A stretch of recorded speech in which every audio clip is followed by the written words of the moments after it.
সকালবেলা স্নান সেরে বাইরে বেরিয়ে পড়েছি ভিজে জামা কাপড় মেলবো বলে। কালকে ভেবে রেখেছিলাম যে আজকে জামা কাপড়গুলোকে ধুয়ে দেব, যেহেতু বৃষ্টি বৃষ্টি করে কিন্তু আর ধোয়া হচ্ছে না। তো আজকেও ওয়েদার একদমই ভালো নেই, কিছুক্ষণ থেকে থেকে বৃষ্টি হচ্ছে আবার রোদ উঠছে। জামা কাপড়গুলোকে যেই মেলে দিই আবার বৃষ্টি, আবার দৌড়ে তুলি আবার মেলে দিই, মানে কয়েকটা দিন ধরে এমনটাই চলছে। তো দেখি বুঝতে পারছো আকাশে মেঘ জমে আছে। তো কি করব, এতদিন জামা কাপড়গুলোকে এই বৃষ্টির জন্য ধোয়া হয়নি, আর পারছি না। তো সেই কারণে সকাল সকাল উঠে কাজবাজ সেরে জামা কাপড় যেটুকু পারলাম সেটুকু ধুয়ে দিলাম।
গুড মর্নিং, শুভ সকাল আমার মিষ্টি মিষ্টি বন্ধুরা। গাইঘাটার এই ছোট্ট গ্রাম থেকে টগরি ব্লগ চ্যানেলে তোমাদের স্বাগত, অনেক ভালোবাসা। কেমন আছো? আশা করি ভালো আছো, সুস্থ আছো।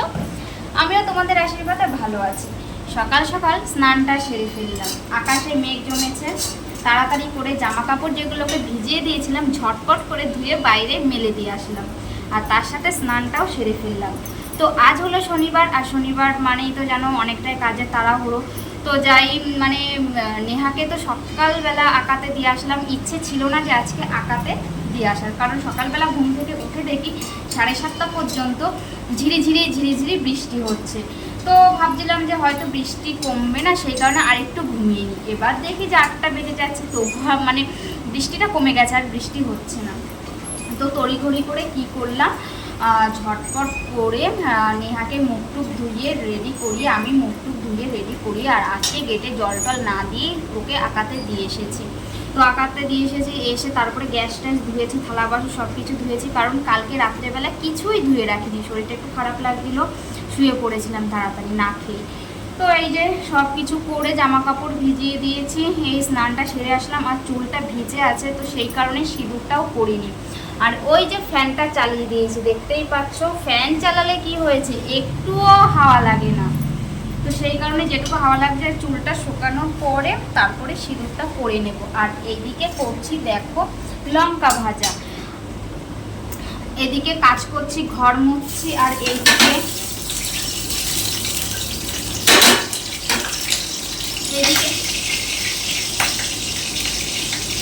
ঘর মুছছি, কাজ করছি, আর এইদিকে আমি ভাত বসিয়ে দিয়েছিলাম, যেহেতু নেহা আঁকা থেকে এসে খাবে। তো এইদিকে আমার ভাত হয়ে গেছে, ওকে আমি ভাত দিয়ে দিয়েছি। আর এখন আমি ভাত বেড়ে নিচ্ছি।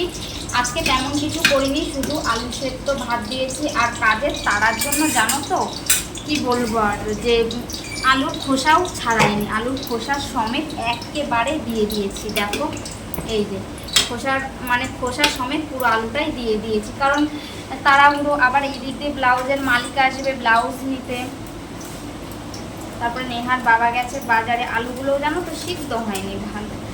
তো আজকে একদম শর্টকাটে কাজ বাজগুলো সেরে ফেললাম। দেখো, তো এইটুকু আলু রেখে দিই, দুপুরবেলা একটু মেখে খাওয়া যাবে, কারণ আজকে শনিবার ডালের পাতে খাওয়া যাবে। মালিকটা আসবে বলছে, কিন্তু বললো 11টার সময় আসবে, এখনো আসলো না। তো কাঁচা লঙ্কা নেই ঘরে, তো সেই কারণে এই যে দুটো শুকনো লঙ্কা ভেজে এই যে ভাতটা আজকে খেয়ে নেব। তো চলো তোমরা পাশে থাকো, সাথে থাকো। বুঝতে পারছি ফ্যানের আওয়াজে হয়তো তেমন কিছু তোমরা শুনতে পাচ্ছ না, সেই কারণে এখন রাখছি, পরে আবার তোমাদের সাথে কথা বলবো। ঝটপট করে খেয়ে নিই, আবার মালিকটা চলে আসবে। এক দিদি আমার ভিডিও দেখে কমেন্ট করেছে যে আমি ব্লাউজগুলো যে করি সেগুলোকে আমি নিজে কেটে ব্লাউজ তৈরি করি নাকি কাটাই থাকে। তো দিদি যদি আজকে ভিডিওটা দেখে থাকো, দেবশ্রী দি, তো তার উদ্দেশ্যে ভিডিওটা আজকে করা। তো এই দেখো ব্লাউজের বান্ডিল দিয়ে যায়, এগুলো কাটিংই করা থাকে সাইজ বাই সাইজ হিসেবে, 34, 32, 36 তিনটে সাইজ থাকে, তিনটে সাইজই আলাদা। তো এইভাবে দিয়ে যান, কাটিং করাই থাকে, আমরা জাস্ট সেলাই করে কমপ্লিট করে দিই। তো এই ব্লাউজগুলো করতে অনেকটাই টাইম লাগে, তোমরা যারা মেশিনের কাজ করো তারা নিশ্চয়ই জানো। তো এইদিকে দেখো এই সপ্তাহে কম করে ব্লাউজ কাজ নিচ্ছি, কারণ নেহার পরীক্ষা চলে এসেছে, চাপ দিয়ে করছি না, ওকে একটু পড়াতে হচ্ছে, দেখাতে হচ্ছে, তো সেই কারণে অল্প অল্প করে ব্লাউজ নিচ্ছি। আর দাদা আসছে হাবড়া থেকে, দাদা প্রত্যেক সপ্তাহে এসে এরকমভাবে ব্লাউজ দিয়ে যায়। আর আমাদের যেগুলো কমপ্লিট হয়ে যায় দেখলেই তো হাতে করে নিয়ে আসলাম, সেগুলো দাদা নিয়ে যায়।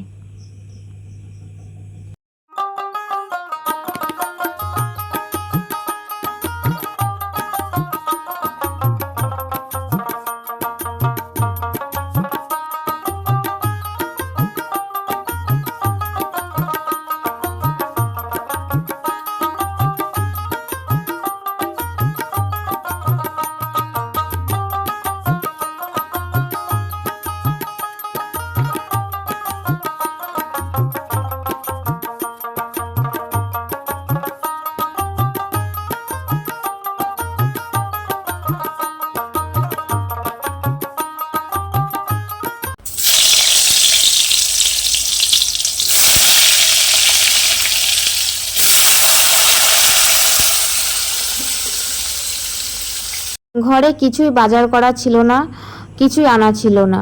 সকালবেলা কাজকর্ম গোছাতে গোছাতে দেখলাম নেহার বাবা বাজারে গেল। তো এতক্ষণ বসেই ছিলাম, সকাল সকাল যেহেতু স্নানটা হয়ে গেছে, ব্লাউজগুলো নিয়ে গেছে, তারপরেও অনেকক্ষণ বসেছিলাম। তারপরে নেহার বাবা বাজার করে নিয়ে এসেছে, তখন বাজে 2টো। এবার বুঝতেই পারছো এইসব বাজার করে নিয়ে এসেছে, পটল, শাক এসব নিয়ে এসেছে। তো এবার পটল যাই হোক, এগুলো ভাজাভুজি করতে টাইম লাগে না, কিন্তু এগুলো কাটতে, শাক বাছতে, বেছে ধুয়ে আবার কুচোতে, এসব করতে কিন্তু অনেকটাই সময় লেগে যায়। তো ডালও ছিল না, মানে সব কিছুই নিয়ে এসেছে। আর 2টোর সময় আমি রান্নাটা বসিয়েছি। আর দেখো এই শাকগুলো নিয়ে এসেছে। তো এই শাকগুলো আমাদের বাড়িতেও লাগিয়েছে শ্বশুর, হয়েছে তোমাদের সাথে শেয়ার করব। তো এইদিকে দেখো কথা বলতে বলতে কিন্তু পটল ভাজাটাও ঝটপট করে নিলাম। আর বাকি আছে শাক। ওইদিকে তো দেখলেই ডাল কিন্তু হয়ে গেছে, নেহার বাবা বাজার থেকে যখন এসেছে সাথে সাথে আমি ডাল বসিয়ে দিয়েছি। আর মুগ ডাল মানে এক ফোড়নে দিলেও হয়ে যায়, আবার এমনি সেদ্ধটা তাড়াতাড়ি হয়ে যায়। তো আজকে এক ফোড়নে বসাইনি, সেদ্ধ করে নিয়ে বসিয়েছি, ফোড়নটা দিয়ে কমপ্লিট করে পটলটা বসিয়েছি। আর এদিকে তো পটল ভাজা হয়ে গেছে। আর এদিকে দেখো শাকটা কুচিয়ে আমি এখন দিয়ে দিচ্ছি। কত তাড়াহুড়ো যে করছি, 1 ঘন্টার মধ্যে কি আর রান্না হয় বলো? এগুলোকে একা হাতে কোটা বাছা ধোয়া, তো এইগুলো তো আর বড়মশাই করতে পারে না, বড়মশাই যেগুলো করতে পারে সেগুলো করে দেয়, যেটা করে সেটা কেন বলবো না। তো এইদিকে দেখো শাকটা আমি এখন কড়াইতে বসিয়ে রেখে যাব একটু বাইরে। তো কি করতে যাব চলো তোমরাও আমার সাথে সাথে দেখে নাও কি করতে যাচ্ছি, কিসের জন্য। তো বন্ধুরা আজকে খেতে খেতে পুরো একদম 4টে, কারণ নেহার বাবা এই বাজার করে নিয়ে আসলো, তখন 2টো বাজে। শাকটা এমনিতেই কাটতে বাছতে অনেকটাই লেট হয়। তো ওইদিকে তোমরা তো দেখলেই যে গ্যাসের মধ্যে কিন্তু শাকটা বসিয়ে দিয়ে আমি চলে এসেছি বাইরে, আর করেছি পটল ভাজা। এগুলো করতে তো একটু তো টাইম লাগে, তাই না? তো এইদিকে এখন এসেছি আমি লেবু পাতা নিতে, যে ডাঁটা শাকগুলো এনেছে না, ডাঁটা শাকে একটু লেবু পাতা না দিলে না আমার না বেশ ভালো লাগে না। তো লেবু পাতাটা দেব, বেশ শাকটা খেতে টেস্টি টেস্টি লাগবে। তো এখন বাজে 3টে, পুরো 3টে বেজে গেছে। যে সময় 3টের সময় আজকে মানে প্রতিদিন আমরা খাই, তো সেখানে আজকে 1 ঘন্টা প্রায় লেট হয়ে গেছে। তো দেখো লেবু পাতাগুলো এতটা সুন্দর কচি কচি পাতা বেরিয়েছে, গন্ধরাজ লেবুর পাতা এগুলো। তো যা পড়ে গেল, এর লেবু পাতা দিয়ে ডাঁটা শাক খেতে কিন্তু খুবই ভালো লাগে। তো সেই কারণে যখনই আমি ওই লেবু পাতা এই ডাঁটা শাক করি না কেন, আমি কিন্তু এই লেবু পাতা কিন্তু দিয়ে দিই, বেশ ভালো লাগে, গন্ধটা ভালো আসে। তো কারা কারা খাও ডাঁটা শাকে লেবু পাতা, জানি না কে কে খায়, কিন্তু আমি কিন্তু খাই। তো রোদ, ভীষণ রোদ, কিছুক্ষণ আগে বৃষ্টি হয়ে গেল। আর নেহার বাবা স্নান টান করে মোবাইল ঘাঁটছে। তো আজকে রান্না করতে করতে একদমই লেট হয়ে গেল, যেহেতু শনিবার কিছু ঘরে সবজি টবজি কিছুই আনা ছিল না। নেহার বাবা বাজার করে আনলো, তারপরে এইসব ধুয়ে মুছে রান্না করতেও তো অনেকটা টাইম লাগে, তাই না? তো চলো, হয়ে গেছে। এই লেবু পাতাটা, শাকটা যখন হয়ে যাবে নামানোর আগে লেবু পাতাটা দিয়ে নেব, তাহলে তেতো তেতো হবে না। লেবু পাতা আনতে ও জঙ্গলের মধ্যে ঢুকেছ?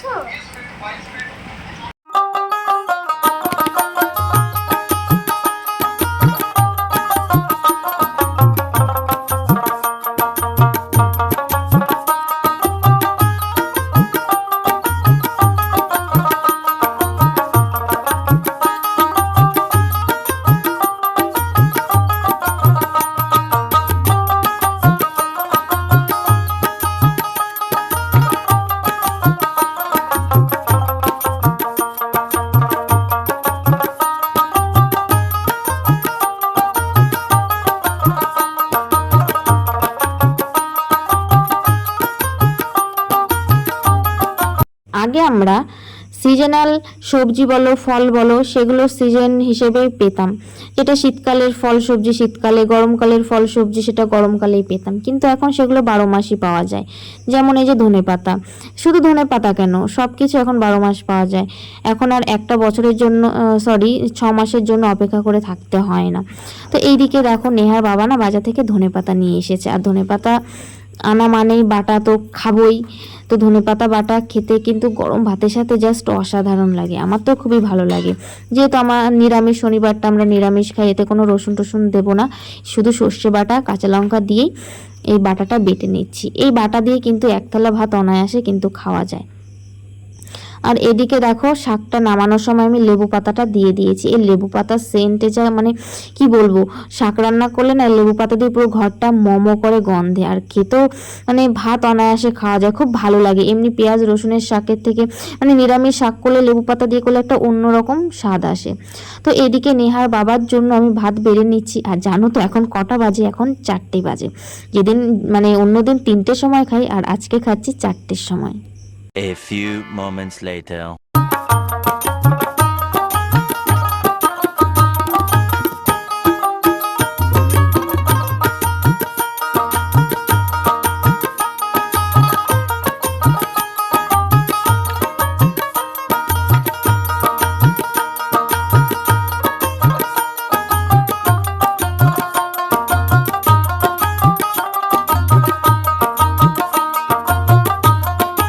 আজকের ভিডিওটা যখন এডিট করতে বসেছি নিজের কাছে খুব হাসি পাচ্ছে। আজকের ভিডিওটা পুরো রান্নাঘর দিয়ে কিন্তু শুরু হয়েছে, আর রান্নাঘর দিয়ে কিন্তু শেষ হবে।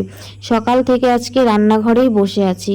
তো দেখো, সেই দেখা হয়েছিল দুপুরে খাওয়ার সময়, আর এখন বাজে 9টার সময় আমি এখন রাতের খাবার করতে এসেছি। হঠাৎ করে কি মনে হলো যে লুচি খাবো, একটু ঠান্ডা ঠান্ডা আবহাওয়া পড়েছে, ঠান্ডা আবহাওয়া পড়লে কিন্তু খাওয়ার বেশ পরিপাটিটা হয়, মানে জমে, এটা ওটা খেতে ইচ্ছে করে।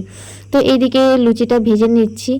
আর দেখো লুচি অনেকটাই আগে ভাজা হয়ে গেছে, যেহেতু ওদেরকে দিয়ে নিয়ে শান্ত মনে আমি এখন ভিডিওটা করে তোমাদের সাথে শেয়ার করছি। ওদিকে বাপ মেয়ে কিন্তু খেতে বসে গেছে অলরেডি। তো অনেক দিন থেকে খেতে ইচ্ছা করছিল, গরমের জন্য কিন্তু করা হয় না, কারণ গরমের মধ্যে এসব তেলাক্ত জিনিস খেতে ইচ্ছে করে না মোটেই, সিম্পল সাম্পল খেতে ইচ্ছে করে। যেহেতু কয়দিন ধরে ছিটে ফোটা বৃষ্টি হচ্ছে, একটু একটু গরমের ভাবটা কমেছে। তো নেহা বাবা বললো যে আজকে লুচি করা যাক, তো সেই জন্যই লুচি নিয়ে আজকে বসে পড়েছি লুচি ভাজতে। তো খাওয়া দাওয়া করে গিয়েছিলাম একটু শর্টস ভিডিও করতে। তো শর্ট ভিডিও করে আস্তে আস্তে সন্ধে হয়ে গেছে, তারপরে গিয়েছিলাম একটু প্রসাদ খেতে, যেহেতু আজকে শনিবার বড় ঠাকুরের পুজো করেছে পাশের বাড়ি। প্রসাদ খেয়ে এসে চাটা খেয়ে নেহাকে পড়াতে বসেছি। তারপরে রাতে লুচি ফুচি করলাম। আজকে আর রুটি করিনি, নেহার বাবা বললো বৃষ্টি হয়েছে যখন আজকে একটু লুচি করা হোক, তাই লুচি ফুচি করলাম। নেহা খেয়েছে, এই যে মেয়ে খেয়েছে এইখানে, আর মেয়ের বাবা বসে খেয়েছে এইখানে, মানে পুরোটা একদম মানে দুজনে ছড়িয়ে ছিটিয়ে বসে খেয়েছে। আর ওখানে আমার জন্য ওই যে লুচি রেখে দিয়েছি আর প্লেটে তরকারি বেড়ে রেখেছি। কাজ পুরো আজকে অগোছালো হয়ে আছে পুরো একদম ঘরটা, যেহেতু আজকে শনিবার, কালকে রবিবার, সোমবারে যাব আবার বাবার বাড়ি দ্বিতীয় সোমবার, তো কালকেও নিরামিষ খাবো। সেই জন্য না আমি দেখো এই যে থালা বাসনগুলো আজকে আলাদা রেখেছি, ওইগুলো মানে যেখানটা থালা বাসন রাখি তোমাদের দেখাচ্ছি, দাঁড়াও। ওই যে ওখানটায় যাই থালা বাসনগুলো রাখি, তো সেই জায়গাটা মানে ধোয়া হয়নি, বস্তা টস্তাগুলো ধোয়া হয়নি বলে আমি আর ওখানে রাখিনি, সেই কারণে থালা বাসনগুলো আমি এখানটায় আজকে রেখে দিয়েছি। আর দেখো আজকে যে নেহার বাবা বাজার থেকে শাক নিয়ে এসেছিলো, কিছু শাক আমি রেখে দিয়েছি এই যে এইখানে। আর আমাদের যেখানে ওই যে মাটি রেখেছে না, ওইখানে শ্বশুর শাকের বীজ ফেলেছে, এই শাকেরই বীজ ফেলেছে, তো ছোট ছোট হয়েছে, তো এখান থেকে মানে হাফ নিয়েছি আর হাফ কালকে ওখান থেকে তুলে নেব। আর এই যে পটল ফটলগুলো কিছুই ঢালা হয়নি, শোয়ার আগে এগুলোকে ঢেলে রাখবো। এই যে লঙ্কা ফঙ্কা সব কিছু রেখে মানে সব কিছু গুছিয়ে রাখতে হবে, তা নাহলে লঙ্কাগুলো আবার পচে যাবে, যেহেতু বর্ষার লঙ্কা। আর এই দেখো অক্সিজেনে ধনেপাতা নিয়ে এসেছে, কালকে একটু কুমড়োর ডাঁটা দিয়ে মানে লাবড়া টাইপের বলো, ঘ্যাট বলো, চচ্চড়ি বলো, তার মধ্যে দেবো বলে রেখে দিয়েছি। একদম প্রাণটা জুড়িয়ে যায়, ধনেপাতার গন্ধ যে এতটা ভালো লাগে। মাছ তো খেতে পারবো না, মাছ দিয়ে আরও বেশি ভালো লাগবে। তো এটা রেখে দিয়েছি একটু জলের মধ্যে ভিজিয়ে, একটু জ্যান্ত থাকবে কারণ ফ্রিজ তো নেই, তো সেই কারণে এটাই হলো আমার ইউনিক সিস্টেম। তো চলো আর বেশি বকবক করছি না, রাত অনেকটাই বাজে, পাড়া পুরো শুনশান হয়ে গেছে। আর ওইদিকে তো ঝিঝি পোকায় ঝিঝি করছে, যেহেতু বর্ষাকাল ঝিঝি পোকা তো ডাকবেই, এক বর্ষাকাল আর এক শীতকালে ডাকে। তো চলো এদিকটায় দেখো পুরো লন্ড ভন্ড হয়ে আছে, গুছিয়ে টুছিয়ে খাওয়া দাওয়া করবো, করে একেবারে বিছানায় শাটান হয়ে যাব। তো চলো আজকে মতন ভিডিওটা এখানে শেষ করছি, দেখা হচ্ছে তোমাদের সাথে নতুন একটা ধামাকাদার ভিডিওর সাথে। ততক্ষণে সবাই সুস্থ থেকো, ভালো থেকো, টাটা, সবাইকে গুড নাইট।